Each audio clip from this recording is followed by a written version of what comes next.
हाय friend NIT edge YouTube channel में आपका स्वागत है। आज हम आप लोगों को रिफ्रैक्टिव टेक्नोलॉजी का जो सेकंड पार्ट सॉल्व कराने वाले हैं। फर्स्ट पार्ट तो हमने ऑलरेडी डाल दिया था 2 वीक पहले ही, और उसका सेकंड पार्ट था क्योंकि अभी थोड़ा आज मैं बिजी था, काम तो नहीं बन पाया था वीडियो। पर अभी आया हूँ तो अभी बना रहा हूँ, तो आपको सुबह तक तो अच्छे से आपको एक दो बार देखने का चांसेस मौका मिल जाएगा, अच्छे से आप लोग सीख सकते हैं। ठीक है, तो देर न करते हुए चलिए स्टार्ट करते हैं। ये रिफ्रैक्टिव टेक्नोलॉजी का जो कि थर्ड ईयर का पेपर है, जिसको हम 2019 का पेपर है, उसको हम सॉल्व करा रहे हैं। ठीक है, तो अच्छे से आप लोग देखते रहिए और अच्छे से हम लोग आपको समझाएंगे। रिफ्रैक्टिव के बहुत सारे वीडियोस हमने डाल रखे हैं ऑलरेडी, तो जहां जहां पर वो वीडियो के जिक्र आएगा मैं उसको बता दूंगा और वहां से जाके देख लीजिएगा।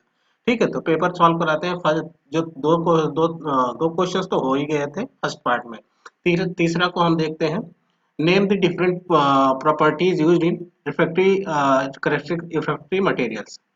Name the different properties used for characterised the refractive materials. यानी कि रिफ्रैक्टिव मटेरियल को करेक्टराइज करने के रूप में और परिभाषित के रूप में उसका प्रॉपर्टी बताना है आपको, कौन कौन सी उसकी डिफरेंट डिफरेंट डिफरेंट प्रॉपर्टीज होती हैं। तो किसी भी ताप से पदार्थ की अलग अलग प्रॉपर्टीज होती हैं जो कि आप देख सकते हैं। तो लिख सकते हैं properties of refractive, properties of. ठीक है, तो फर्स्ट है आपकी क्या है, रिफ्रैक्टिवनेस। रिफ्रैक्टिवनेस क्या होता है? रिफ्रैक्टिवनेस यानी ताप सहन करने की क्षमता, ताप सहन करने की क्षमता। तो जिस मटेरियल पे रिफ्रैक्टरी का नाम से ही पता चलता है कि हाई टेम्परेचर को सहन करने वाला मटेरियल होता है, उसे हम क्या कहते हैं? तापसे पदार्थ या रिफ्रैक्टरी मटेरियल कहते हैं। तो फर्स्ट उसका जो प्रॉपर्टी होनी चाहिए वो ताप सहन करने की क्षमता होनी चाहिए। दूसरा क्या हमने परिभाषा में बताया था, ताप सहन करने के साथ साथ उनके आकार और आकृति में कोई बदलाव नहीं होना चाहिए। ठीक है, कौन सा है? Not changes in shape and size, not changes in shape and size. ठीक है, तीसरा क्या है आपका? क्या है उसका? स्ट्रेंथ है, स्ट्रेंथ। ठीक, चौथा क्या है आपका? सीसीएस। इसके बारे में हमने वीडियो बना रखी है, कोल्ड क्रशिंग स्ट्रेंथ। क्या है? कोल्ड क्रशिंग स्ट्रेंथ हाई होना चाहिए, ठंडी अवस्था में उसके भार सहन करने की क्षमता हाई होनी चाहिए। तीसरा क्या है? Modulus of rupture, modulus modulus of rupture, इसे एमओआर भी बोलते हैं, ये हाई होना चाहिए। ठीक है, छठा है आपका मॉडुलस ऑफ रप्चर हो गया। एमओआर दो तरीके से होता है, एच एमओआर होता है, हमने बताया है, और ये सी एमओआर होता है, सी एम आर होता है। दो तरीके से हम cold crushing hot modulus of rupture, sorry ये होता है, सॉरी सॉरी सॉरी सॉरी ये होता है, सॉरी ये गलत हो, ये आपका दो तरीके से होगा, एच एमओआर होगा और दूसरा आपका होगा सी एमओआर। ठीक है, तो ये प्रॉपर्टीज बहुत सारी है, प्रॉपर्टी जो आप लिख सकते हैं उसमें। तो देर करते नेक्स्ट नेक्स्ट क्वेश्चन की तरफ, हमने बहुत अच्छे से बताया प्रॉपर्टीज के बारे में, फैक्ट्री प्रॉपर्टीज के बारे में, आप जाके वहां से देख सकते हैं। ठीक है, नेक्स्ट क्वेश्चन है, describe the procedure for determining PC value. अब पीसी क्या है? पीसी का फुल फॉर्म पहले ही पता चल जाए, पीसीई। ठीक है, इसका फुल फॉर्म होता है पॉलीमेट्रिक कौन इक्विवेलेंट, इक्विवेलेंट। इसको पे भी मैंने वीडियो बना रखी है, जाके देख सकते हैं पीसीई पे कौन कौन के कैसे चेक करते हैं। तो ये किस आकार के में होते हैं? इस ट्रायंगल आकार में होते हैं, कोण रूप में होते हैं। ठीक है, ये किस रूप में होते हैं? कोण रूप में होते हैं। इनको क्या कर दिया जाता है? भट्ठी में रख दिया जाता है और टेम्परेचर दिया जाता है भट्ठी का। अब हम इसका, हमें एक नंबर होता है, मान लीजिए ये 1 नंबर है, इसका ये 2 नंबर है, ये कोई और है हमारे पास जिसका हमारे पास 3 नंबर है। इसका ताप सहन करने की क्षमता सपोज दैट 500 है, इसका 800 है और इसका 1000 है। इन सबको क्या करते हैं, ये भट्टी में रख देते हैं। रखने के बाद क्या है, हम उसको हीट करते हैं, भट्टी को हीट करते हैं, टेम्परेचर देते हैं और रॉ मटेरियल को। ठीक है, बर्नर चालू कर देते हैं और देखते जाते हैं कि इनका ये सॉफ्ट होकर इस तरीके से कब झुक गया। यदि ये 500 डिग्री वाला यदि इसमें झुक गया, ये सॉफ्ट होके इसका बेंड होके यहाँ पर इस सतह को टच कर दिया जाता है, धरती को टच कर जाता है, तो हम समझ जाते हैं कि इस भट्टी का टेम्परेचर कितना है, 500। यदि इसका इसमें कोई प्रभाव नहीं पड़ता है तो हमें पता है कि पता होना चाहिए, इससे पता चल जाता है कि वो जो भट्टी का टेम्परेचर है 500 से नीचे। अब क्या है कि इस ये तो सॉफ्ट हो गया, इस पे कोई असर नहीं पड़ा, तो मतलब क्या है, टेम्परेचर क्या है कि 500 के और 800 के बीच में है। ठीक है, जब ये भी थोड़ा थोड़ा बेंड होने लगे और ये पूरी तरीके से सतह को टच कर दे तो इसका तब हमें पता चल जाना चाहिए कि टेम्परेचर 800 पहुंच गया। इस पे हमने डिटेल वीडियो बना रखी है, जाके आप उसे देख सकते हैं। ठीक है, तो इसको क्या बोलते हैं, वॉल्यूमेट्रिक कोनिक बेंड। इसकी सहायता से हम क्या करते हैं, भट्टी के अंदर का टेम्परेचर को मेजर करते हैं। ठीक है, ये रिफ्लेक्टिव ये भी ताप से पदार्थ होते हैं जो हाई टेम्परेचर को सहन कर सकते हैं, इसलिए ये कैसे इसको क्या बोलते हैं, ताप सहन करने वाले पदार्थ बोलते हैं, या पीसी वैल्यू के द्वारा हम इसको टेस्ट कर सकते हैं। अच्छे से आप इसको तो किसी भी भट्टी का टेम्परेचर को आप मेजर कर सकते हैं। ठीक है, नेक्स्ट क्वेश्चन देखते हैं। What role of alumina in fire clay refractory. Alumina fire clay refractory, पहले फायर क्ले का फार्मूला आप देख लें। फायर क्ले यानी अगर जो फायर क्ले का फार्मूला देखें तो ये Al2O3 2Si O2 2H2O, यानी इसमें क्या है आपका एल्मोना, जो ये क्ले का फार्मूला है। और फायर क्ले इसी से बनती है, फायर क्ले रिफैक्ट्री होती है। ठीक है, फायर क्ले रिफैक्ट्री में क्या होता है आपका Al2O3 इज इक्वल टू 72% और SiO आपका होता है 28%। ठीक है, ये कितना, 72 ये 28%। तो इसमें पूछ रहा है कि जो फायर क्ले रिफैक्ट्री होती है इसमें एल्मोना का क्या रोल होता है, क्या काम होता है।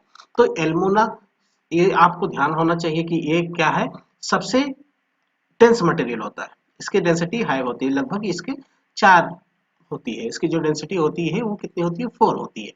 तो जितना ये 4 इसकी डेंसिटी होगी उतना ही और क्या बनाएगा, डेंस मटेरियल बनाएगा। क्या बनाएगा, डेंस मटेरियल बनाएंगे, उसकी डेंसिटी को बढ़ा देगा। दूसरा क्या इसका गुण होता है, इस सिलिका का यदि आप मेंटल टेम्परेचर देखोगे तो इसका 1710 से 1723 के बीच में होता है। इसका आप टेम्परेचर देखोगे तो 2050 डिग्री होता है। तो इसकी मात्रा बढ़ने से क्या होगा, तो उसकी ताप सहन के मेल्टिंग टेम्परेचर बढ़ेगा, मेल्टिंग टेम्परेचर बढ़ेगा तो उसकी ताप सहन करने की क्षमता भी बढ़ जाएगी। इसलिए ये जो मेन इंपॉर्टेंट चीज है, जो सिलिका रिफैक्ट्री क्या होता है, आपका दो तीन चीजें बढ़ा देता है। आपका CCS बढ़ाएगा, CCS बढ़ाएगा, आपकी रिफेक्टिवनेस बढ़ाएगा।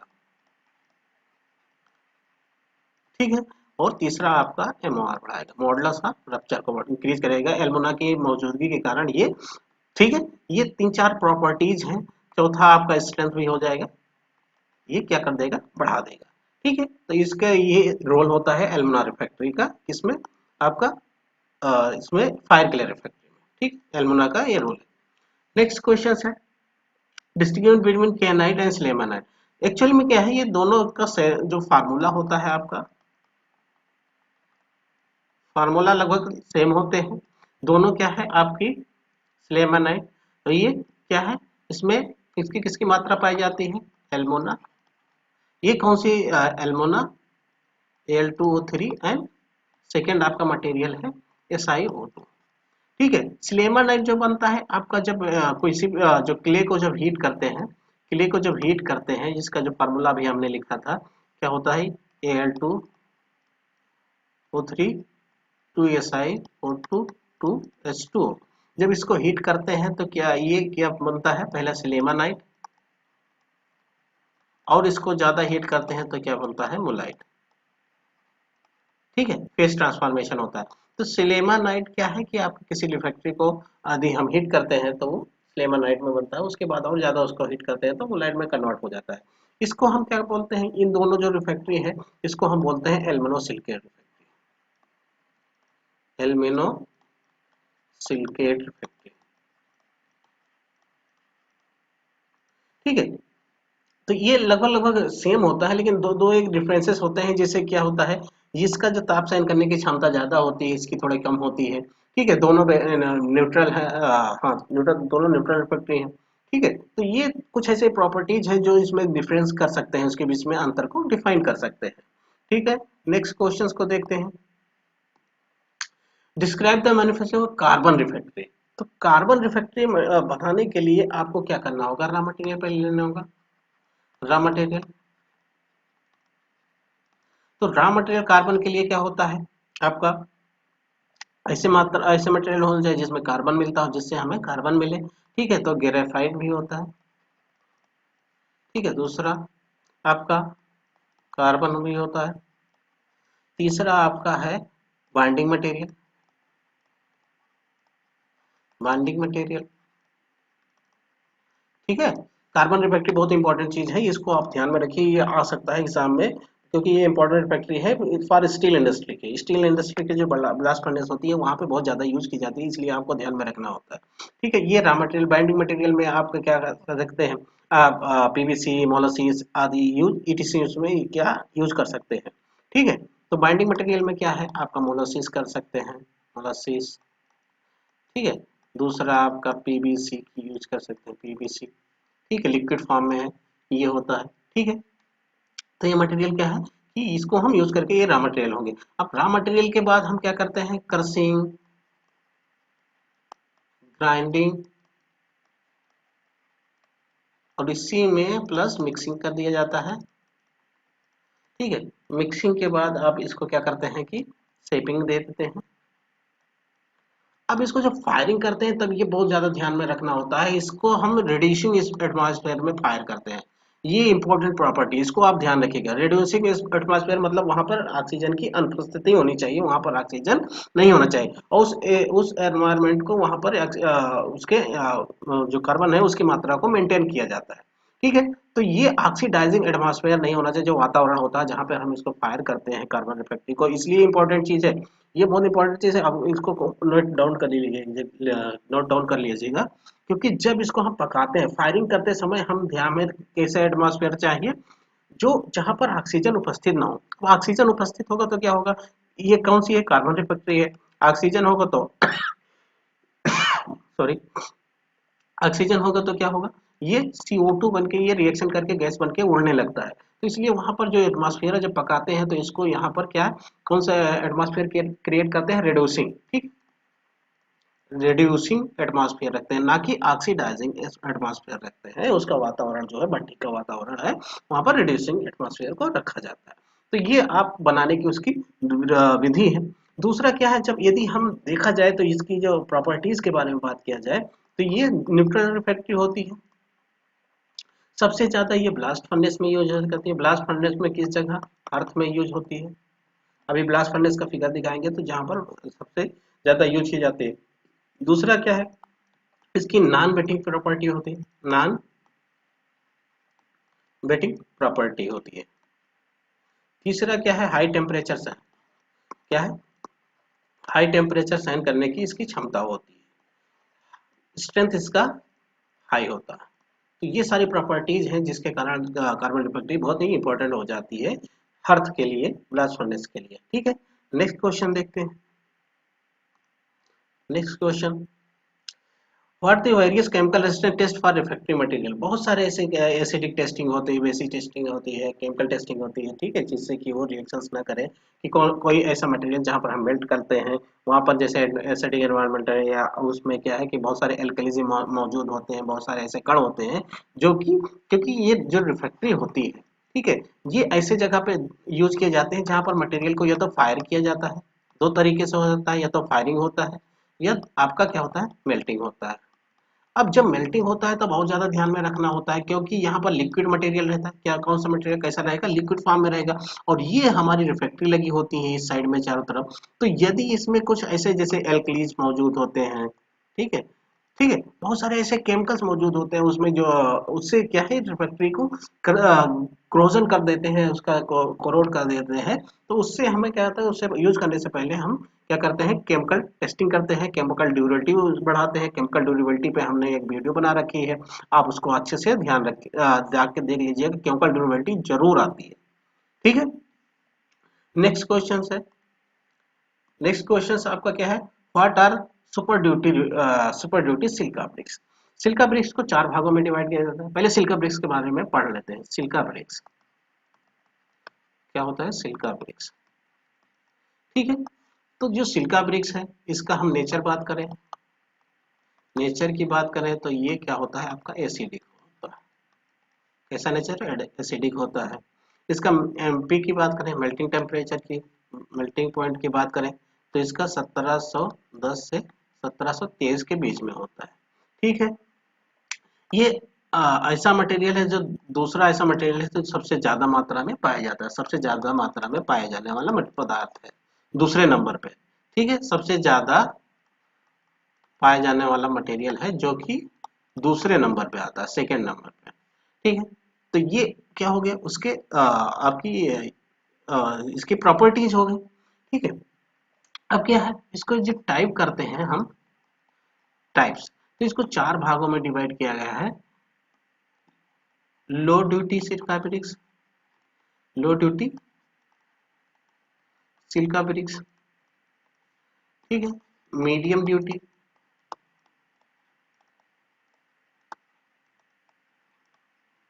ड्यूटी सिलिका ब्रिक्स, सिलिका, तीसरा आपका है हाई ड्यूटी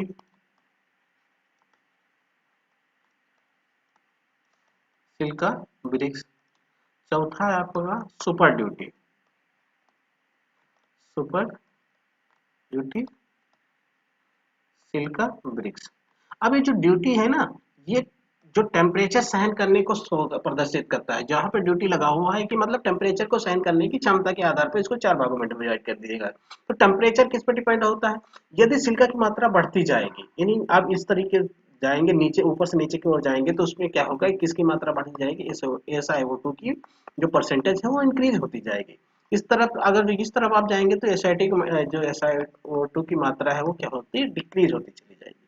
ठीक है, तो ये क्या होती है, जो हाई टेम्परेचर को सहन करने के आधार पर उसको डिवाइड कर दिया गया कि कुछ ऐसे सिलिका रिफ्रैक्टिव होगी जिसमें सिलिका की मात्रा कम होगी तो उसका ताप सहन करने की क्षमता कम होगा, और कुछ ऐसे होंगे जिसमें सिलिका की मात्रा उससे थोड़ा ज्यादा होगा तो वो मीडियम में आएगा, और उससे ज्यादा होगा तो हाई में आएगा, और जो सबसे ज्यादा होगा जिसमें सिलिका की मात्रा सबसे ज्यादा होगा, लगभग कितना 93% होगा, तो वो super duty refractive silica refractive हो जाती है, जो हाई टेम्परेचर को ये सहन करता है, हाई टेम्परेचर को सहन करने की क्षमता रखता है। ठीक है, तो ये तुम्हारे क्या हो जाएगी, आपकी सिलिका रिफैक्ट्री के बारे में हो जाएगा। ठीक है, नेक्स्ट देखते हैं, क्योंकि टाइम कम है, आप लोगों को अच्छे से इतना डिटेल्स में नहीं कर सकते, क्योंकि आपको एक ओवरव्यू मैं दे रहा हूँ, और इस रिफैक्ट्री पे हमने बहुत सारी वीडियो बना रखी है, अच्छे से आप देखिएगा, आपको गारंटी लेता हूँ कि अच्छे से आपको समझ में आएगा। ठीक, नेक्स्ट क्वेश्चन देखते हैं।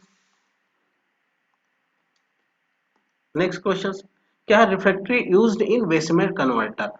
अब ये जो बेसमेर कन्वर्टर है ये कहाँ पे यूज होता है generally, steel industry, steel industry में यूज होता है।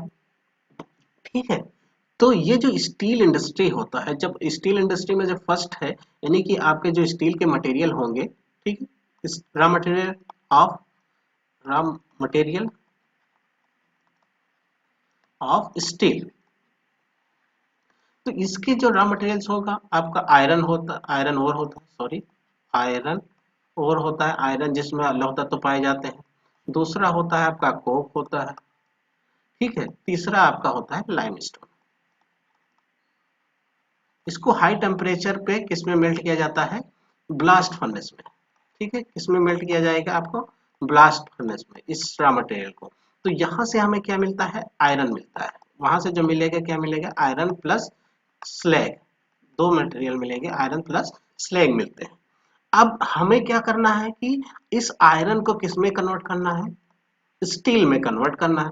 तो स्टील में कन्वर्ट करने के लिए आपको कहाँ ले जाना पड़ेगा, बेसमेर बेसेमर कन्वर्टर में ले जाना पड़ेगा। कहाँ पे ले जाना पड़ेगा, बेसेमर कन्वर्टर में आपको ले जाना पड़ेगा। अब बेसेमर कन्वर्टर में ले जाएंगे तो ये जो लिक्विड मटेरियल होता है, और लगभग इसका जो टेम्परेचर होता है 2000 डिग्री सेंटीग्रेड होता है जब वो मेल्ट होता है, ये जो आयरन और प्लस स्लैग होता है वहां पर उसका टेम्परेचर लगभग 2000 डिग्री होता है। तो अब इस 2000 डिग्री वाले मेल्ट लिक्विड मटेरियल को कहाँ पे ले जाता है, बेसेमर कन्वर्टर में ले जाया जाता है। तो वहां पर जब ले जाया जाएगा तो ऐसे रिफैक्ट्री हमें चाहिए जो 2000 के ऊपर टेम्परेचर को सहन कर सके। कितना टेम्परेचर को सहन कर सके, 2000 के ऊपर को टेम्परेचर को सहन कर सकते हैं। प्लस क्या है, ये जितने भी आप मटेरियल को देखोगे आप क्या है, ये बेसिक है, कौन से मटेरियल? बेसिक। तो यहाँ पर तो फर्स्ट आपको ये ध्यान में रखना होगा, यहाँ पर ये तो आपकी बेसिक रिफ्रैक्ट्री वर्क करेगी, या तो आपकी क्या कौन सी रिफ्रैक्ट्री वर्क करेगी? न्यूट्रल रिफ्रैक्ट्री वर्क करेगी। दोनों में से कोई एक रिफ्रैक्ट्री यहाँ पर कार्य कर पाएगी, आपकी एसिडिक क्या होगी? कोरोजन उसका होने लगेगा। तो ये लिक्विड है, प्लस आपको बेसिक मटेरियल चाहिए, बेसिक रिफ्रैक्ट्री चाहिए, तो अधिकतर हम क्या कर सकते हैं कि जो कार्बन रिफ्रैक्ट्री है उसका तो हम यूज कर सकते हैं, ठीक है। लेकिन एक ऐसे रिफ्रैक्ट्री और होती है मैग्नीशियम रिफ्रैक्ट्री, ठीक है। मैग्नीशियम रिफ्रैक्ट्री भी होती है जो हाई टेम्परेचर को सहन करने के साथ साथ उसके आकार और आकृति में कोई बदलाव नहीं होती। तो ये आप या तो एमजीओ या आप कौन कार्बन रिफ्रैक्ट्री आप यूज कर सकते हो, ठीक है। तो इस तरीके से आप ध्यान में रखना होगा कि आप यूज कहाँ कर रहे हो और किस लिए यूज कर रहे हो, तो उसको आपको अच्छे से समझना होगा, ठीक है। नेक्स्ट क्वेश्चन देखते हैं, ठीक है। नेक्स्ट क्वेश्चन, तो नेक्स्ट क्वेश्चन क्या? रिफ्रैक्टिव मैन्युफैक्चरिंग में एल्युमिनियम इंडस्ट्री। तो एल्युमिनियम इंडस्ट्री में जो रिफ्रैक्ट्री यूज होती है, तो फर्स्ट नंबर पे आपके एल्युमिना रिफ्रैक्ट्री होती है, ठीक है। दूसरे नंबर पे आपके एमजीओ मैग्नीशिया रिफ्रैक्ट्री होती है, तीसरे नंबर पे आपका कार्बन कार्बन रिफ्रैक्ट्री। ये तीन रिफ्रैक्ट्री होती हैं जो सबसे ज्यादा यूज की जाती हैं, जिसमें कार्बन को फर्स्ट नंबर पे आप रख सकते हैं, दूसरे नंबर पे एमजीओ, इसको आप उल्टा कर सकते हैं, ठीक है। इस तरीके से आप कर सकते हैं कि कार्बन सबसे ज्यादा यूज होती है। अभी आप पढ़ाएंगे जब आपको ब्लास्ट फर्नेस का फिगर दिखाएंगे तो आपको और अच्छे से समझ में आ जाएगा, ठीक है। अब नेक्स्ट क्वेश्चन है आपका, नेक्स्ट क्वेश्चन है, ठीक है। R U L and it's important, ये आर यू एल होगा, ये आर यू एल, ठीक है। तो ये होता है आर यू एल का फुल फॉर्म देख लेते हैं। आर यू एल, इसका फुल फॉर्म होता है रिफ्रैक्ट्री अंडर लोड, ठीक है। इसका फुल फॉर्म क्या होगा? Refractory under load. मतलब क्या है? ऐसी रिफ्रैक्ट्री जो लोड के अंतर्गत आती है, उस पर भार सहन करने की उसकी क्षमता होना चाहिए, रिफ्रैक्ट्री अंडर लोड। अब जैसे कैसे होगा? ये कोई एक भट्ठी है, ठीक है, यही समझा दे रहे हैं, अच्छे से आपको समझ में आ जाएगा। ये रिफ्रैक्ट्री है, ठीक है, ये कोई भट्ठी है, ठीक है। ये आपको अच्छे से थोड़ा और फिगर बना के हम समझा देते हैं। ये आपकी क्या है? ये रिफ्रैक्ट्री है, ये क्या है? रिफ्रैक्ट्री। आपको पता होना चाहिए रिफ्रैक्ट्री की दो लेयर लगी होती है, ये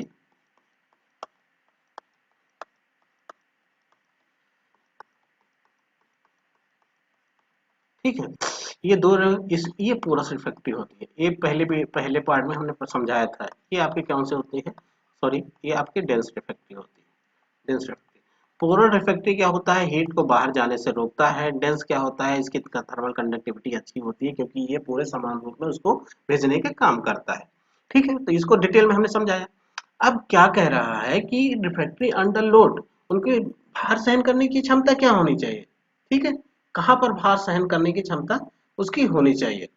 तो जैसे कि अब लोड कहाँ पड़ रहा है, तो मान लिया जाए सपोज दैट जो यहाँ पर रिफ्रैक्ट्री है, इसके ऊपर स्ट्रक्चर भी होता है थोड़ा, ठीक है।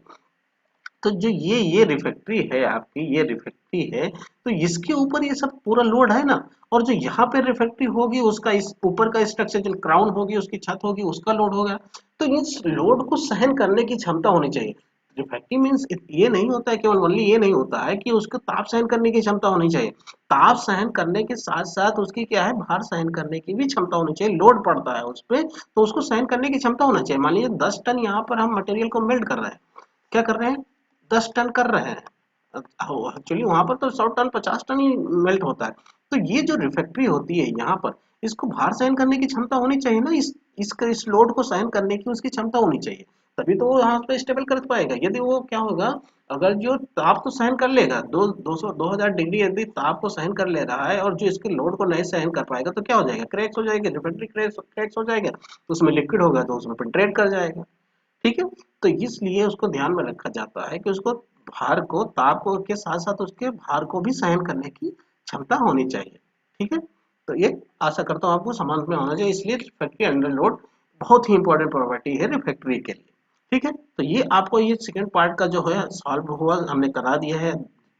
टाइम कम था आपके पास भी, और हमारे पास भी टाइम कम था, इसलिए हमने जल्दी जल्दी में इसको हमने सॉल्व करा है। ठीक है, नेक्स्ट क्वेश्चन हम देखते हैं। नेक्स्ट को, ये तो पूरा सॉल्व हो गया है। अब आपको एक बार ब्लास्ट फर्नेस के बारे में बता देते हैं, जो कि आता है एप्लीकेशंस के बारे में। ठीक है, तो नेक्स्ट देखते हैं। ठीक है, तो नेक्स्ट हमारा आता है कि रिफैक्ट्री का एप्लीकेशंस कौन कौन से आते हैं। एप्लीकेशन ऑफ रिफैक्ट्री, तो एप्लीकेशन ऑफ रिफैक्ट्री का जब आएगा तो आपको ध्यान में रखना होगा कि कहाँ पे कौन से रिफैक्ट्री एप्लीकेशन किया जाता है। तो कुछ पॉइंट्स हैं जिनको हम मैं नोट करा देता हूँ। जैसे कि आप बात किया जाए ग्लास इंडस्ट्री की, ग्लास इंडस्ट्री, तो इसका जो एनवायरनमेंट होता है वो एसिडिक होता है। आपका बात किया जाए कौन सी इंडस्ट्री, आपका बात किया जाए सीमेंट इंडस्ट्री, सीमेंट इंडस्ट्री, तो यहाँ पर जो भट्टी यूज होती है, रोटी क्लीन हो जाता है, वो आपका बेसिक इन्वायरमेंट होता है। कौन सा इन्वायरमेंट होता है, बेसिक। अब बात किया जाए यदि हम स्टील इंडस्ट्री, स्टील इंडस्ट्री, तो वहाँ का इन्वायरमेंट आपका होता है बेसिक। नेक्स्ट बात किया जाए यदि आपका व्हाइट वेयर इंडस्ट्री या पॉटरी इंडस्ट्री, पॉटरी इंडस्ट्री, तो यहाँ का भी लगभग लगभग बेसिक इन्वायरमेंट होता है। अब आपको ध्यान में रखना होगा एनवायरनमेंट क्या है, एसिडिक। यदि ग्लास इंडस्ट्री का एनवायरनमेंट है तो एसिडिक, तो वहां पर दो तरीके की रिफैक्ट्री यूज हो सकती है, एसिडिक, एसिडिक अथवा न्यूट्रल। ठीक है, दो ही तरीके की रिफैक्ट्री यूज होगी, या तो अम्लीय होगी या उदासीन रिफैक्ट्री यूज की जा सकती है। यदि सीमेंट इंडस्ट्री की बात किया जाए जहां पर रोटरी के लिए यूज होता है, यहाँ के लिए आपका टैंक फर्नेस यूज होता है, टैंक फर्नेस,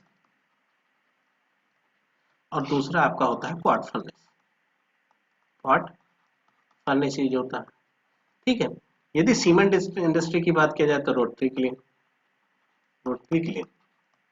ठीक है, तो ये यहाँ पर कौन से ये क्या किस तरीके से यूज की जाएगी, आपका ये जो सीमेंट इंडस्ट्री है आपकी बेसिक है, जहाँ पर रोटरी क्लीन यूज होती है, तो यहाँ पर किस तरीके की फैक्ट्री आपको लिखने के लिए बता दे रहा हूँ। आपको कुछ समझ में ना आए तो वहां पर आप लिख कैसे सकते हैं, क्या क्या लिख सकते हैं। तो कोई भी रिफैक्ट्री आएगी तो पहले आपको दो बातें याद रखना होगा, एसिडिक रिफैक्ट्री कौन सी होती है, और दूसरा बेसिक कौन सी होती है रिफैक्ट्री, और आपका तीसरा आपका न्यूट्रल रिफैक्ट्री का। इस पे मैंने अच्छे से वीडियो बनाया है, एक वीडियो आप देख लीजिए तो सब समझ में आ जाएगा। तो आप पहले आपको इतना ही पता चल, आप इतना पता कर लीजिएगा एसिडिक कौन होती है, बेसिक कौन होती है, और न्यूट्रल कौन सी होती है। तो यदि ग्लास इंडस्ट्री की बात की जाए तो वहां पर दो तरीके के यूज किए जाते हैं, या तो आपका होगा एसिडिक रिफैक्ट्री या या न्यूट्रल रिफैक्ट्री, या तो अम्लीय या तो उदासीन। अब यदि बात किया जाएगा सीमेंट इंडस्ट्री की बात किया जाएगा तो वहां पर कौन सी, कैसा एटमॉस्फेयर, वहाँ का माहौल कैसा है, किस टाइप का मटेरियल वहां पर पकाया जाता है या जलाया जाता है, तो वहां पर आपका बेसिक मटेरियल जलाया जाता है, क्योंकि वहाँ चूना पत्थर, चूना से रिलेटेड होगा जो कि बेसिक होते हैं। तो वहां पर आप कौन सा, या तो आप या तो आप क्या है क्षारीय रिफैक्ट्री या तो उदासीन रिफैक्ट्री यूज कर सकते हैं। तीसरा क्या है, स्टील इंडस्ट्री, तो स्टील इंडस्ट्री का भी जो एनवायरनमेंट है क्या है, बेसिक है, तो वहां पर कौन से किस तरीके से आप रिफैक्ट्री यूज कर सकते हो, या तो आप कौन सा यूज करो, या तो आप बेसिक रिफैक्ट्री यूज करो या न्यूट्रल। उसी तरीके से आपका क्या है, वाटर इंडस्ट्री में भी बेसिक एनवायरनमेंट है। तो इस तरीके से आपको ध्यान में रखना होगा, बस आपको इतना ध्यान रखना, रिफैक्ट्री कौन सी होती है, बेसिक रिफैक्ट्री कौन सी होती है। ठीक है, अच्छे से आपको ध्यान में आ जाएगा। ठीक है, तो ये है आपका ब्लास्ट फर्नेस का फिगर है। तो ब्लास्ट फर्नेस का यहाँ से इसको क्या बोलते हैं हम स्टैग बोलते हैं, इस जोन को क्या बोलते हैं, स्टैग बनते हैं। इसको हम वैली बोलते हैं, इसको हम बॉस बोलते हैं। सॉरी, इसमें थोड़ा कंफ्यूजन हो सकता है, एक बार देख लीजिएगा। और इस जोन को हम क्या बोलते हैं, हर्थ बोलते हैं, हर्थ बोलते हैं। तो ये ब्लास्ट फर्नेस है, कौन सी भट्टी है, ये ब्लास्ट फर्नेस है। ठीक है, तो यहाँ पर से रॉ मटेरियल को फीड किया जाता है, जो हमने उस तो पिछले क्वेश्चंस में हमने रॉ मटेरियल्स के बारे में बताया कि इतने टाइप के रॉ मटेरियल्स है, आयरन ओर होता है, कोक होता है, चूना पत्थर होता है, इस सबको क्या बोलते हैं, इसमें फीड किया जाता है। जब यहाँ से फीड करोगे और बर्नर इस साइड में लगे होते हैं जहाँ से टेम्परेचर को दिया जाता है, तो ये और फ्लू गैसेस इस साइड से निकलती हैं।